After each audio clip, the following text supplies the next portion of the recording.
Good morning, everyone. I hope you're having a good day. This is what we're having for breakfast. All carnivore here. This is some egg white, egg yolk pancakes with some gelatin. Sorry, I got some beef. And then obviously my ground beef and some chicken sausage. I'm super excited. Time for the gym. We are hitting some arms today. I started out with the barbell bicep curls, always a staple on an arm day.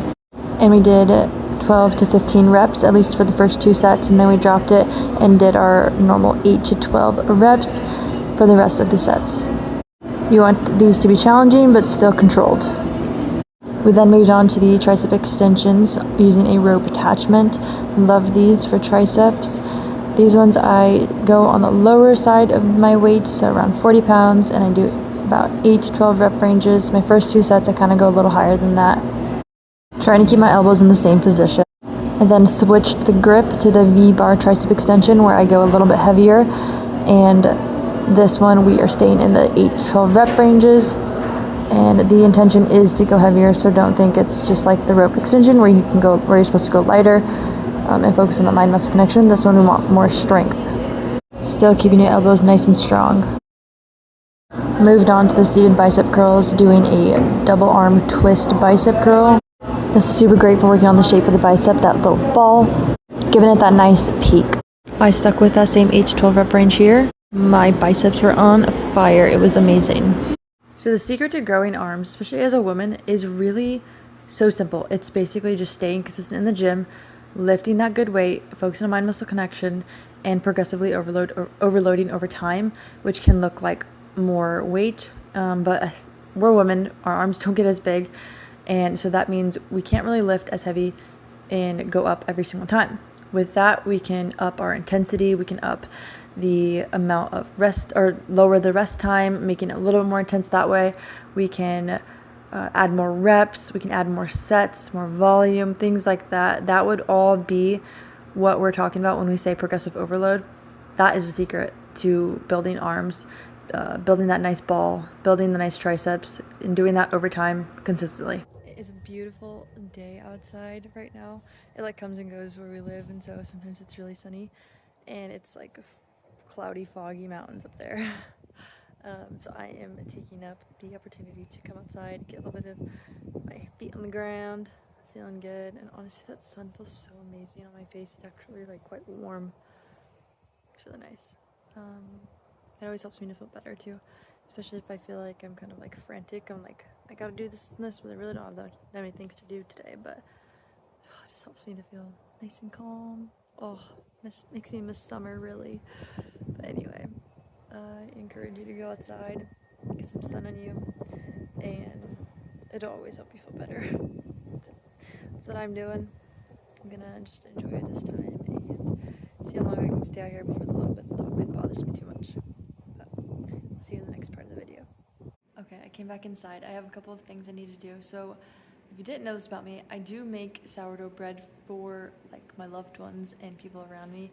And if they're gonna be eating bread, it's like kind of my way of, making it better for them, like giving them a way to eat something somewhat healthier.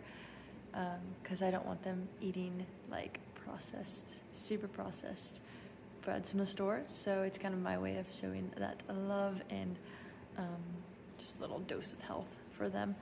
So that's what I'm doing today. I have 2 sandwich loaves in, and then I'm going to be working on a normal sourdough loaf. And then also for me, I'm working on a little bit of a homemade yogurt, which is super fun, super easy actually. All you need is like a little pot, and then milk, yogurt, like from your old yogurt, or just like a little tablespoon, not even that. And then you heat up your milk to like 180, above 180 to 190, and then you let it cool down on its own at room temperature to 100 degrees Fahrenheit, all these. And then at 100, you can go ahead and put in that almost room temperature starter or yogurt. And it's about, what I did today was 8 ounces of milk, 7 grams of that yogurt, and then so you just gently combine it after that once it hits its low temperature, and then you basically cover it tightly with the lid, and this is all in a jar, like a mason jar, and then you cover it with a towel and put it in the oven to incubate. whatever the word is. And then you let it rest for 6 to 8 hours. And then after that, you'll have some yogurt. How simple is that? So cool. I also wanted to try to make like a wannabe pemmican bar. So let's see if I fail on that or not. My thoughts were, it was okay. I liked it, ate it, but I need to work on a better recipe. And here's how those guys turned out. So beautiful. Okay, it is dinner time. I'm hungry, ready to eat. We have these coulette steaks. And we finished up with our bone broth and we got it all in jars and ready to go in the fridge. And oh, it is just such a beautiful sight to see all this fresh bone broth ready to go and ready for the rest of the week. My form of meal prepping. Today we did some bone broth in the evening. We started it, I think, yesterday or the day before. I think it was yesterday, I'm not sure. My lovely husband was one doing this, and it was